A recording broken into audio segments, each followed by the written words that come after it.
on va faire une deuxième expérience en changeant les liquides. Donc désormais on a un mélange de triéthylamine moins dense que l'eau qui est ici. Donc on voit la surface de séparation entre les deux. Les deux liquides ne sont pas miscibles.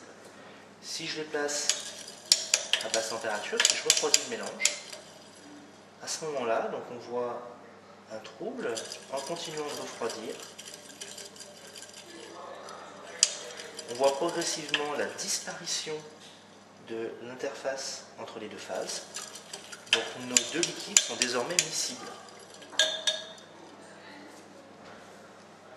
En homogénéisant, on voit qu'il n'y a désormais qu'une seule phase, donc on a une miscibilité totale à basse température.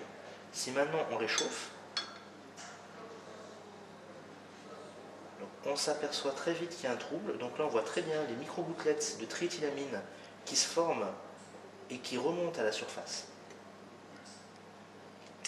Et donc là on observe le phénomène de démiction, c'est-à-dire qu'on voit apparaître à nouveau les deux phases à haute température.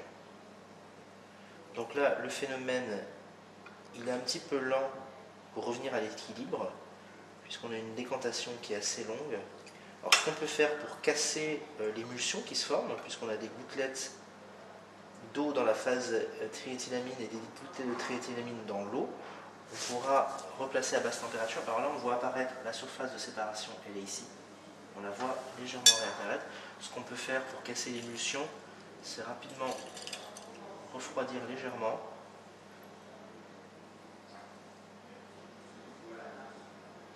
Et donc ici, voilà, on voit réapparaître nos deux phases. Donc la triéthylamine en au-dessus et l'eau en bas. Donc nos liquides sont à nouveau non miscibles.